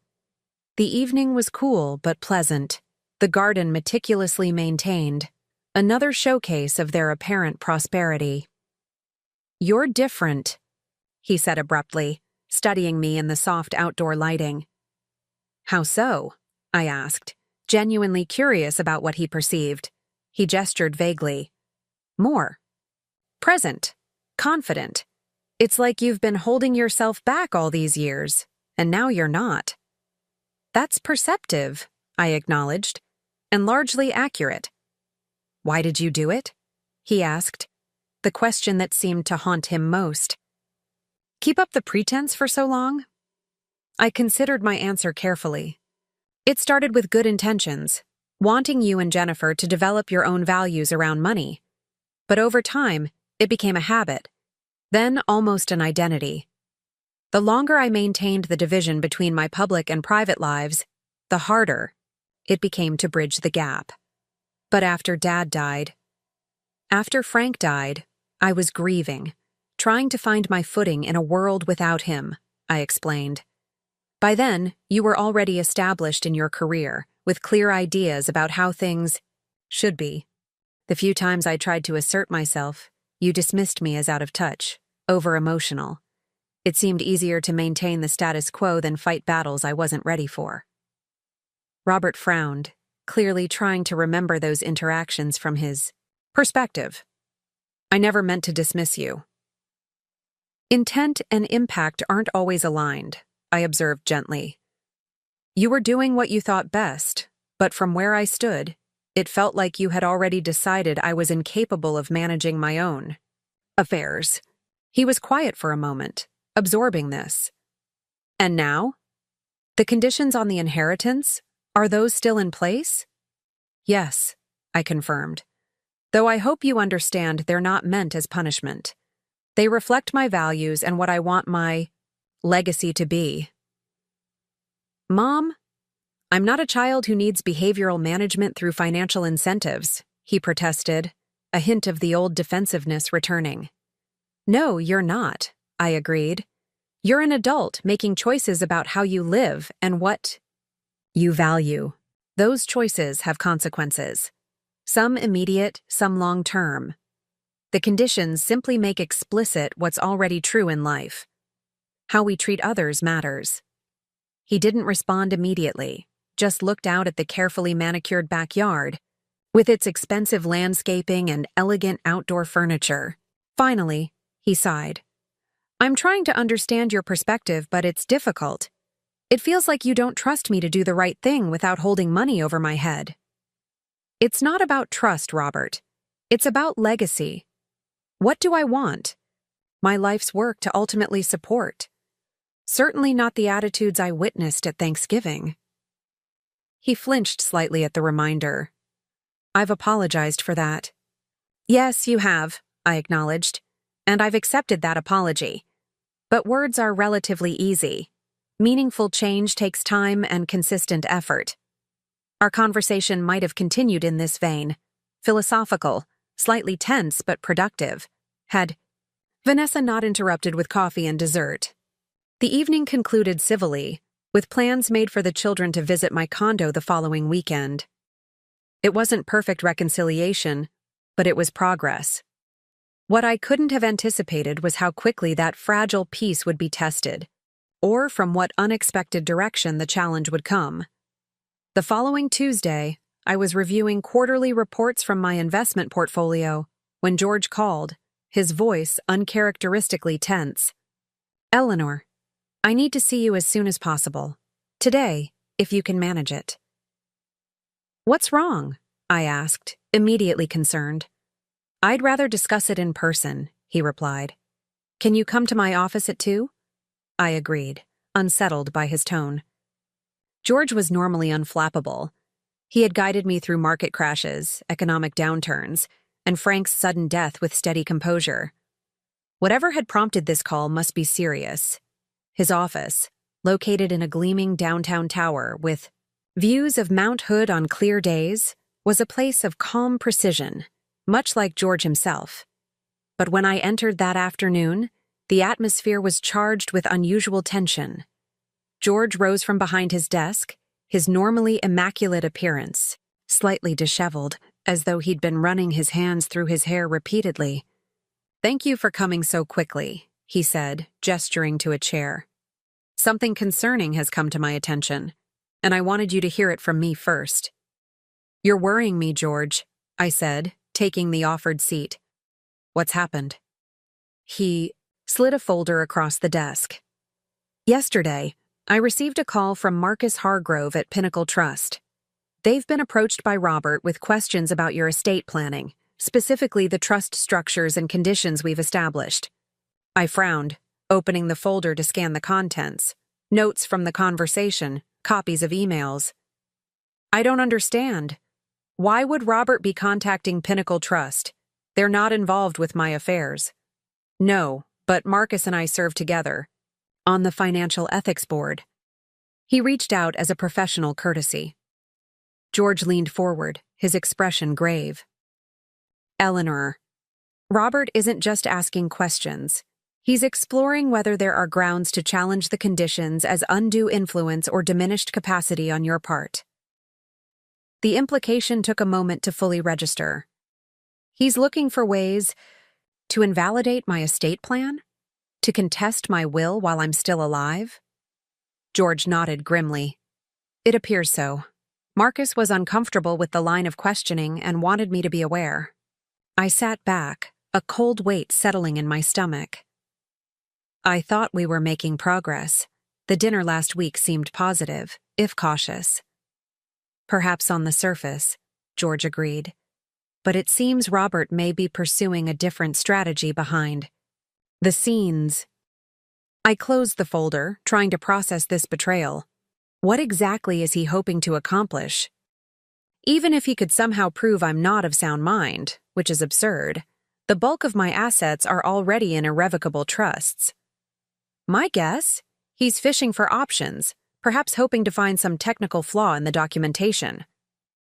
George removed his glasses, polishing them absently. The fact that you concealed your financial status for so long might be used to suggest some kind of psychological instability or paranoia. That's ridiculous, I said sharply. Plenty of wealthy people maintain privacy about their finances. I agree, George assured me, and any such challenge would almost certainly fail. But the fact that he's exploring this avenue at all is concerning. It suggests he's not as accepting of the new reality as he may have appeared. I stood, moving to the window to gather my thoughts. Below, Portland continued its Tuesday afternoon rhythms, pedestrians hurrying between meetings, buses lumbering. Along congested streets. Normal life continuing while mine had just taken another unexpected turn. What would you advise? I asked finally, turning back to George. He considered for a moment. Legally, we're on solid ground. The trusts are properly established. Your capacity is unquestionable, and the conditions themselves are reasonable and ethical.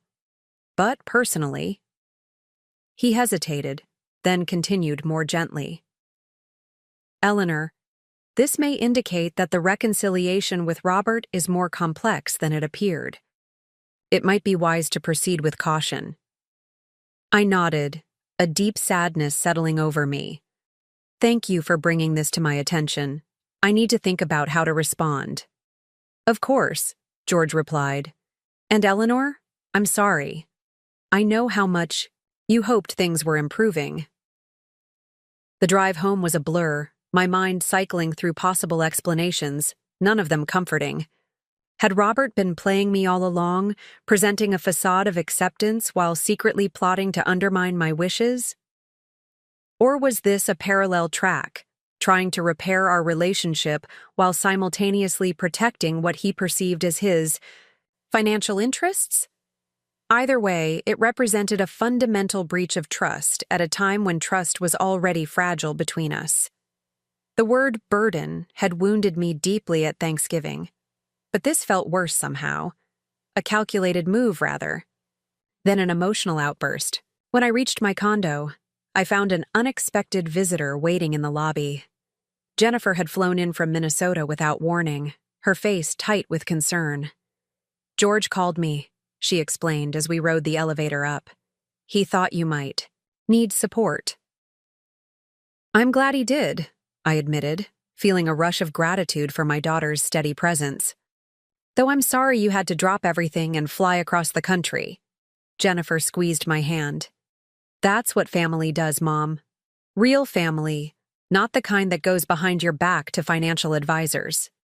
Once inside, Jennifer made tea while I changed into more comfortable clothes. We settled on the balcony, the spring air mild and fragrant with blooms from the rooftop garden. Have you talked to Robert about this? She asked after I'd filled her in on the details. Not yet, I replied. I'm still processing it myself. Jennifer's expression hardened slightly.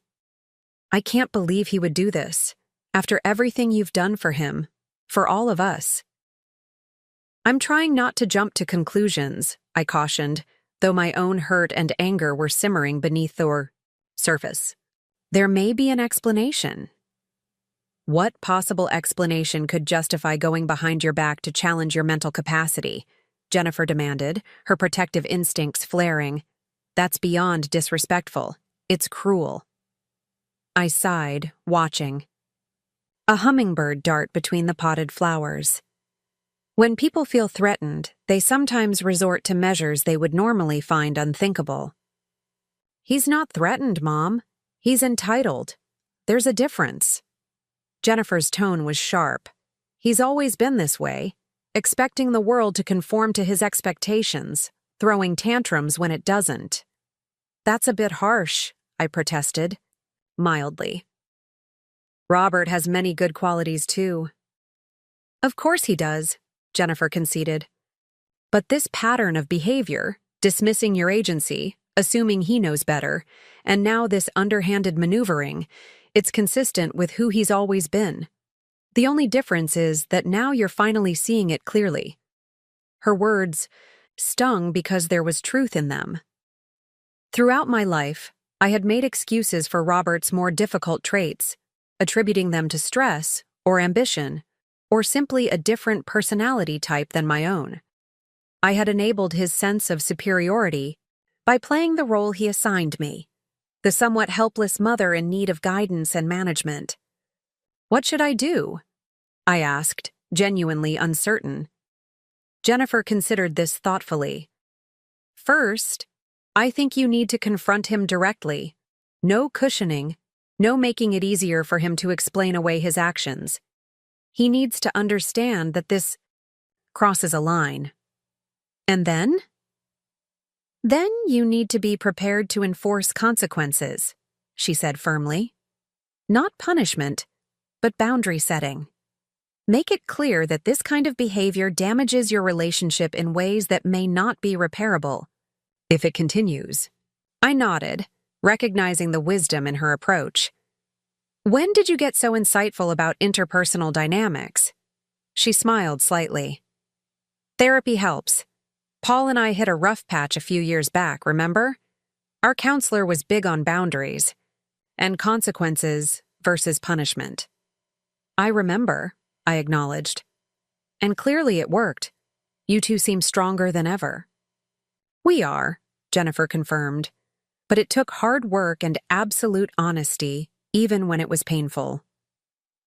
She hesitated, then added gently, the question is whether Robert is capable of that kind of honesty, with you or with himself. We spent the evening discussing strategy, deciding that a face-to-face conversation was necessary rather than a phone call that would allow Robert to evade or deflect. Jennifer suggested a neutral location, somewhere public enough to discourage outbursts, but private enough for a meaningful exchange. The tea garden at Peninsula Park, I decided finally. It's quiet this time of year, and Robert always loved it as a child. The following morning, I texted Robert. Need to speak with you about an important matter. Can you meet at Peninsula Park Tea Garden tomorrow at 11? His response came quickly. Can we discuss by phone instead? Busy with client meetings? No, I replied firmly. This requires a face-to-face conversation. 11 a.m. tomorrow. After a longer pause. Fine, see you then. Jennifer offered to accompany me, but I declined. This needs to be between Robert and me, I explained. But thank you for being here. It helps knowing I have your support. The tea garden was indeed quiet when I arrived the next day, just a few elderly couples strolling the pathways between meticulously pruned hedges and early blooming roses. I chose a bench near the central fountain, its gentle splashing providing both ambiance and a buffer against being overheard. Robert arrived precisely at 11, his business attire suggesting he'd come directly from his office. His expression was guarded, almost wary as he approached. Mom, he greeted me with a brief nod. What's so urgent we couldn't discuss it by phone? I gestured for him to sit beside me. I received some disturbing information yesterday, Robert. I was hoping you could explain it. What information? He asked, though a flicker in his eyes suggested he already knew. You contacted Marcus Hargrove at Pinnacle Trust, asking about ways to challenge the conditions in my estate plan. I kept my voice calm but direct. Specifically, you inquired about claims of undue influence or diminished capacity. Robert's face flushed, then paled. How did you— That's not important, I interrupted. What's important is understanding why my son would go behind my back to explore invalidating my clearly expressed wishes. He shifted uncomfortably on the bench. It wasn't like that. I was just gathering information, trying to understand my options. Options for what exactly? Overriding my decisions about my own estate? My tone remained measured, but I made no attempt to hide my disappointment. Mom, you have to understand, he began defensively. These conditions came out of nowhere. They feel punitive, controlling. I was just trying to protect my family's interests. Your family's interests, I repeated slowly. You mean your access to money you didn't earn and have no inherent right to. His jaw tightened. That's unfair. I'm your son. Of course I have expectations about inheritance. Everyone does. Expectations aren't entitlements, Robert. And the fact that you would consider questioning my mental capacity rather than simply respecting my choices speaks volumes. He had the grace to look ashamed, if only briefly. It was just an exploratory conversation. I never intended to actually file anything. Yet, I added pointedly, you never intended to file anything yet. We sat in tense silence for a moment, the fountain's gentle splashing a stark contrast to the turbulent emotions between us. Why didn't you just talk to me? I asked finally. If you had concerns about the conditions, why not address them directly? Robert sighed, running a hand through his hair. Because I knew you wouldn't change your mind. You made that clear.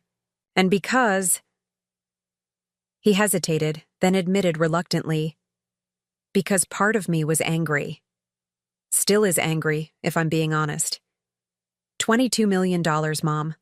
All those years of worrying about you, trying to help, and you had $22 million. So this was what? Revenge for feeling foolish? I asked quietly. No. Well, maybe a little, he conceded. It's complicated. I'm still processing everything. I nodded slowly. I understand that. But while you process, I need you to understand something too. Actions have consequences, Robert. Not punishments, consequences. Natural results of choices made. What does that mean? He asked warily. It means that trust, once broken, is difficult to repair. It means that relationships require honesty and respect to flourish. I met his gaze steadily. It means that how you respond to this moment will significantly impact our relationship moving forward. Are you threatening to cut me off? He demanded, an edge of panic in his voice. I'm not threatening anything, I replied calmly. I'm stating facts. You've demonstrated that you're willing to go to considerable lengths to circumvent my wishes regarding my own estate. That knowledge necessarily changes how I view our reconciliation efforts. Robert stood abruptly, pacing a small circle before turning back to me. So what now? What do you want from me? I want you to decide who you want to be, I said simply. The son who respects his mother's autonomy and works to rebuild trust, or the man who puts financial interests above relationship and integrity. That's a false choice, he protested. I can disagree with your decisions without disrespecting you. Disagreement isn't the issue, I corrected. Your methods are.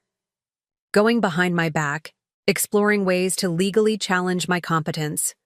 Those aren't actions of respectful disagreement. He fell silent, perhaps finally recognizing the gravity of his choices. After a long moment, he sat back down beside me, his posture deflated. I screwed up, he admitted quietly. I was angry and hurt, and yes, embarrassed. I acted impulsively, without thinking through the consequences. It was the most genuine thing he'd said since our conversation began.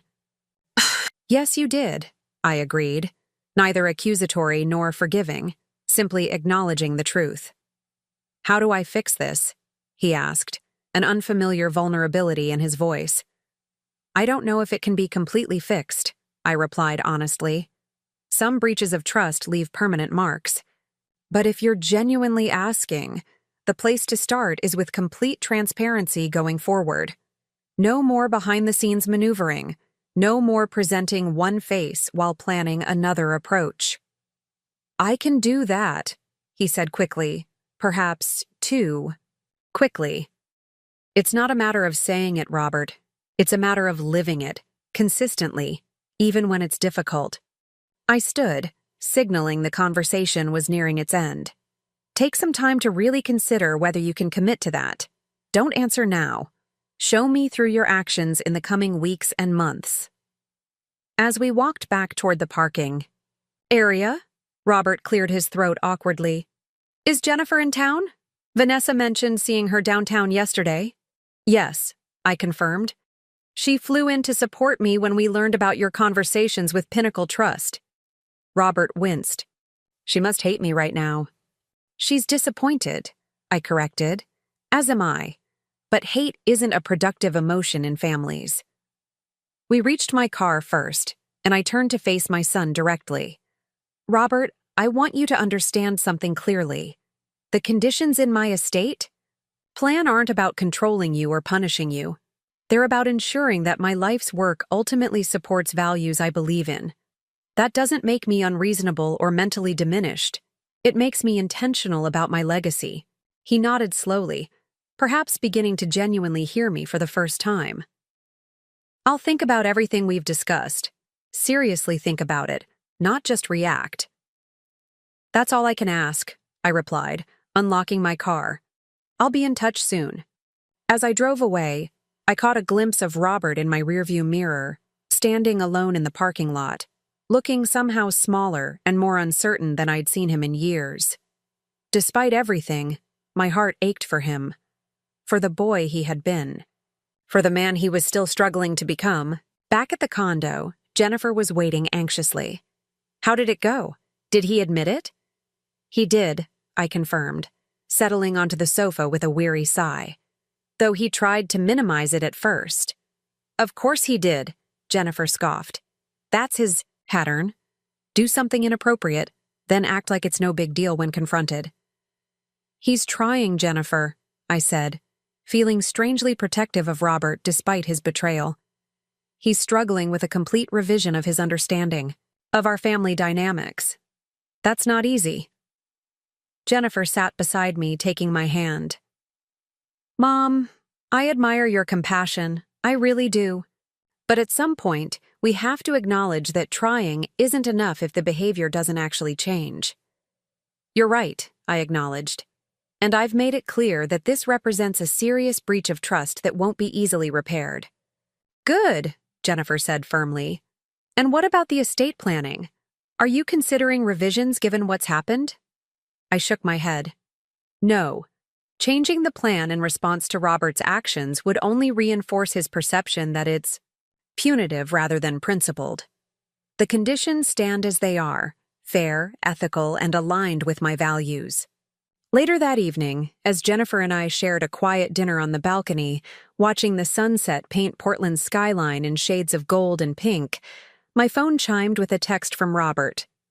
I've been thinking about our conversation. You're right about the trust issue. I betrayed that trust and I'm genuinely sorry. No excuses. I've contacted Marcus Hargrove to retract my inquiries completely. I don't expect this to fix everything, but I want you to know I'm taking your words seriously. Thank you for being direct with me today. I showed the message to Jennifer, who read it with raised eyebrows. Well, that's surprisingly mature. Yes, I agreed, feeling a cautious optimism. It is. Do you believe him? She asked. I considered the question carefully. I want to. But as you pointed out, patterns don't change overnight. Time will tell if this represents a genuine shift or a temporary adjustment.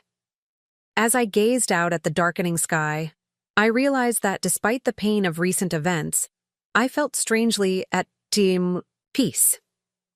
The facades were finally falling away. Mine, Robert's, all the careful presentations we had maintained for years. What remained was messy, uncomfortable, but real. And perhaps that reality, however challenging, was the necessary foundation for whatever came next. The word burden that had sparked this transformation had lost much of its power to wound me. In its place was a growing clarity about my own worth, my own boundaries, and the legacy I wished to leave, not just financially, but in the values I modeled even in these difficult moments. Whatever challenges lay ahead, I would face them not as the accommodating mother I had been for so long, but as the woman I had finally allowed myself to become. Clear-eyed, strong-willed, and unwilling to compromise my integrity for the sake of false peace. That, I realized, was perhaps the most valuable inheritance I could offer my children. The example of living authentically, even when it was hard, even when it meant facing uncomfortable truths about those we love most. 6 months passed, each day bringing small shifts in my relationship with Robert. There were no dramatic reconciliations, no tearful embraces that magically healed all wounds. Instead, we moved forward in measured steps. Sunday dinners that grew gradually less tense, conversations that ventured beyond safe topics into more meaningful territory, moments of genuine connection amid the lingering awkwardness. The autumn air had turned crisp when I invited the entire family to my beach house at Cannon Beach for the weekend. It would be the first time Robert and his family had visited this private sanctuary, the place that had once symbolized my separate life. The invitation itself represented a new phase in our healing process. I arrived early Friday morning to prepare, walking the shoreline as the tide receded, collecting perfect sand dollars to place on the guest room pillows. The cottage had always been my refuge, but sharing it now felt right. A tangible demonstration of my commitment to living, without secrets. Jennifer and Paul arrived first, helping me arrange fresh flowers and prepare a welcome dinner. They had been my steadfast allies throughout the difficult months of readjustment, offering support without judgment as I navigated the complicated terrain with Robert. "Are you nervous about this weekend?" Jennifer asked as we chopped vegetables. "For a salad." "A little," I admitted. It's one thing to rebuild our relationship in neutral territory. It's another to welcome them into a space that represents how completely I kept them in the dark. Paul looked up from uncorking a bottle of wine. "Or it could be seen as the ultimate gesture of inclusion, bringing them fully into your world." "That's my hope," I agreed. But with Robert, I've learned to temper expectations. The crunch of tires on the gravel driveway announced their arrival. Through the window, I watched Robert emerge from his car, his expression a mixture of curiosity and apprehension as he took in the weathered cedar exterior of the cottage, the panoramic ocean view, the carefully tended garden. Vanessa and the children followed, Sophie immediately running toward the beach access path, Zach hanging back with typical teenage reserve. I opened the door before they could knock. "Welcome to my little hideaway." "Grandma!" Sophie rushed, back from the path to hug me. "This is amazing. You can see forever from here." "It is rather special," I agreed, returning her embrace before nodding to Zach, who offered a small wave. "Come in, all of you. Let me show you around." Robert crossed the threshold slowly, his eyes scanning the comfortable living room with its wall of windows facing the Pacific. "So this is where you disappeared to all those times," he said, his tone neutral but not hostile. "One of my favorite places in the world," I confirmed. "I've wanted to share it with you for a long time." The tour proceeded smoothly, everyone expressing appropriate appreciation for the cottage's features: the stone fireplace, the well-appointed kitchen, the private deck off the master bedroom. But it was the small studio space tucked under the eaves that generated the most surprise. "You paint?" Vanessa asked, examining the half-finished seascape on the easel. "I dabble," I replied modestly. "It's something I took up after your father died, Robert." a way to process grief that eventually became a source of joy. Robert picked up a small framed landscape from a nearby shelf. "This is really good, Mom. I had no idea you were artistic." "There are quite a few things about me you're still discovering," I reminded him gently, "just as I'm still learning about you." That evening, gathered around the driftwood dining table with the sunset casting golden light across our faces, the conversation flowed more easily than it had in months. Jennifer shared news about her recent promotion. Paul discussed a community project he was spearheading, and the children contributed animated accounts of school adventures. As dishes were cleared and dessert served, Robert surprised me by raising his glass in a toast. "To new beginnings," he said, meeting my gaze directly, "and to finally seeing each other clearly." The simple acknowledgement brought a lump to my throat. "To clarity," I echoed, raising my own glass. Later, as the younger generation headed to the beach for a moonlit walk, and Jennifer and Paul settled in the living room with a board game, Robert joined me on the deck. The night was clear, stars scattered across the vast darkness above, the rhythmic sound of waves providing a soothing backdrop. "I understand why you love it here," he said after a comfortable silence. "It's peaceful in a way that feels substantial." "That's exactly it," I agreed. "Not just an absence of noise, but a presence of something deeper." He leaned against the railing, his profile illuminated by the soft glow from the house. "I've been thinking a lot about what you said that day at Peninsula Park, about deciding who I want to be." "And?" I prompted gently when he didn't continue. "And I'm not sure I like who I've been," he admitted, his voice lower. "Not just with you, but in general. Always reaching for more, never satisfied, measuring success in ways that don't actually matter." It was perhaps the most honest thing he'd ever said to me. "Recognition is the first step toward change," I offered, "if that's what you want." "I do." He turned to face me. "But it's hard. 40 years of habits and perspectives don't shift overnight." "No, they don't," I agreed. "But they can shift gradually, with intention and practice." We stood in companionable silence for a while, listening to the ocean and the distant laughter of his children on the beach below. "Mom," he said finally, "I'm sorry. Not just for the Pinnacle Trust fiasco, but for everything. For calling you a burden, for dismissing your opinions, for thinking I knew better how you should live your life. I was wrong." The simple apology, delivered without qualifications or excuses, felt like a weightlifting. "Thank you," I said softly. "That means a great deal to me." "There's more," he continued, his voice wavering slightly. "I've been meeting with someone, a therapist, trying to understand why I react the way I do, why control is so important to me." This was unexpected. Robert had always dismissed therapy as something for other people, those without his self-discipline and focus. "That takes courage," I acknowledged. He shrugged, embarrassed but resolute. "Maybe. Or maybe it just takes hitting bottom." After that day at the park, Vanessa sat me down for a pretty brutal conversation. Said she was tired of managing my moods, tired of watching me alienate people who care about me. She basically gave me an ultimatum: get help or she'd reevaluate our marriage. "I didn't know things had gotten that serious," I said, surprised. "Neither did I," he admitted ruefully. "That's part of the problem. I wasn't seeing clearly.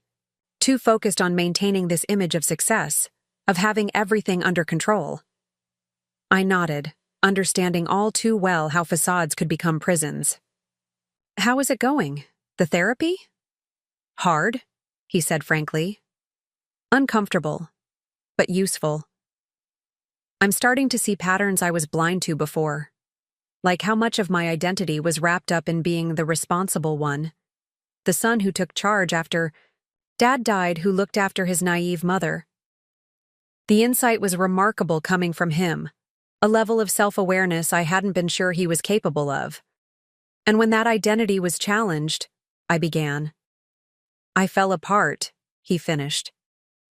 Lashed out, tried to reassert control any way I could, including exploring ways to challenge my competence, I added, not accusatory but stating facts. Yes, he acknowledged, flushing slightly even in the dim light. Not my finest moment. We all have those, I assured him. What matters is how we respond afterward. He nodded, then surprised me with a question. Do you think Dad would be disappointed in me? In how I've handled things? The vulnerability in his voice transported me back to his childhood. The little boy seeking reassurance after a failed test or lost game. No, I said firmly. Your father would recognize, as I do, that you're doing the hardest work there is, examining yourself honestly and choosing to grow. He'd be proud of that. Robert's eyes glistened, and he turned back toward the ocean, collecting himself. When he spoke again, his voice was steadier. I've been thinking about the conditions in your estate plan. My guard instinctively rose. Robert, no, hear me out, he interrupted gently. I've been thinking about them and they're right. Money without principle is just fuel for emptiness. I've seen it in colleagues, in clients, people with everything except purpose, except connection. I don't want that for myself, and I certainly don't want it for Zach and Sophie. The admission left me momentarily speechless. After all our conflicts over the estate conditions, this reversal seemed almost too good to be true. What changed? I asked finally. He considered the question. Perspective, maybe, or priorities. When Vanessa issued that ultimatum, I realized what actually mattered to me, and it wasn't money or status or being right. It was the people I love, the relationships I'd been taking for granted. From below, we heard laughter as the children raced up the beach steps, their expedition concluded. The moment of private connection was ending, but something significant had shifted between us. We should rejoin the others, I suggested, moving toward the door. Robert reached out, briefly touching my arm. Mom? Thank you for not giving up on me, even when I gave you every reason to. The months that followed brought continued healing, not without occasional setbacks, but with steady progress toward a more authentic relationship. Robert continued his therapy, gradually becoming more comfortable with vulnerability, more conscious of his tendencies toward control and judgment. I worked on my own patterns too, learning to express my needs directly rather than accommodating, to keep peace. By spring, we had established a new tradition, monthly family dinners that rotated between our homes, including the beach cottage, which had become Sophie's favorite venue. These gatherings were different from the stilted, performance-oriented occasions of the past. They were relaxed, sometimes messy, always genuine. It was during one such dinner at my condo that Robert shared his latest news. I'm making a professional change, he announced as we lingered over dessert. Scaling back my corporate clients to focus on nonprofit work. That's a significant shift, I observed. What prompted it? He glanced at Vanessa, who nodded encouragingly. I've been volunteering with a youth mentorship program, kids from underserved communities interested in business careers. It's been the most rewarding work I've done in years. It suits you, I told him, noticing how his face lit up as he described the program. You've always been an excellent mentor when you believe in what you're doing. The pay cut will be substantial, he acknowledged, but we've discussed it as a family and we're making adjustments, downsizing the house for one thing. Jennifer raised her eyebrows. The West Hills mansion? Really? Vanessa laughed. It's too much house for what actually matters to us now. We're looking at places in Eastmoreland. Good schools, walkable neighborhood, less focus on impressing others. What brought this on? Paul asked, curious. It's quite a lifestyle change. Robert met my gaze across the table. Let's just say I've been reevaluating what success really means. and it's not the things I used to chase so desperately. Later, as the evening wound down and folks prepared to leave, Robert hung back, waiting until we had a moment alone. "There's something else I wanted to tell you," he said, uncharacteristically hesitant. "I've established a scholarship fund for first-generation college students. It's modest for now, but I'm committed to growing it." "That's wonderful," I said sincerely. "What inspired this particular cause?" He smiled slightly. "Remembering how you and Dad started, young, ambitious, without advantages, how you built something through hard work and determination. I want to support others on that journey." The thoughtfulness of the gesture touched me deeply. It wasn't just the scholarship itself, but the recognition of values I had tried to instill, the importance of opportunity, of removing barriers for those with potential. "Your father would be so proud," I told him, my voice thick with emotion. "As am I." "I've named it after you," he added quietly. "The Eleanor Wilson First Generation Scholarship Fund, because it's your example that inspired it. Your resilience, your integrity, the way you've lived your values, not just talked about them." I blinked back tears, deeply moved by this tangible acknowledgement of our journey together.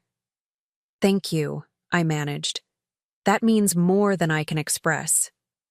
As everyone finally departed, with hugs and promises to gather again soon, I stood at my window watching the city lights shimmer against the darkening sky. The word burden that had once wounded me so deeply now seemed like a relic from another lifetime, a misunderstanding that had, paradoxically, cleared the way for something more authentic to emerge. My phone chimed with a text from Howard Campbell, the retired professor I'd met at the community center months earlier. Our friendship had deepened gradually, evolving into something that brought unexpected joy to my life. "Lecture series confirmed for fall semester. Dinner tomorrow to celebrate?" I smiled, typing back an acceptance. This, too, was part of my transformation, allowing new connections, new experiences, without fear of judgment or concern about appearances. At 65, I had finally stopped living according to others' expectations, my sons, society's, even my late husband's. The fortune that had once been my secret was now simply one aspect of a multifaceted life, neither hidden nor flaunted, but integrated into the whole of who I was. As I prepared for bed that night, I caught sight of my reflection in the bathroom, mirror, silver hair, laugh lines, eyes clear and direct. Not young anymore, certainly, but vital in a way that transcended age. I looked like a woman who had weathered storms and emerged stronger, who had faced difficult truths and chosen growth over comfort. I thought of Robert's words about the scholarship fund, your resilience, your integrity, the way you've lived your values. Perhaps that was the true fortune I possessed, not the millions in my accounts, but the hard-won wisdom that came from living authentically, from standing firm in my own truth even when it would have been easier to yield. The journey hadn't been easy. The word burden had cut deeply, exposing vulnerabilities I hadn't known existed. But that wound, painful as it was, had ultimately been the doorway to liberation. For me, for Robert, for our entire family dynamic. Now, as spring blossoms adorned Portland's trees and gardens, my life felt newly expansive, filled with possibilities I hadn't allowed myself to imagine before. The secret fortune was secret no longer, but the real treasure had turned out to be something different altogether. The freedom to live without pretense, to love without conditions, to age without apology. Robert had called me a burden at Thanksgiving, not knowing about my secret fortune. But the real fortune, I now understood, was never about the money at all. Up next, you've got 2 more standout stories right on your screen. If this one hit the mark, you won't want to pass these up. Just click and check them out.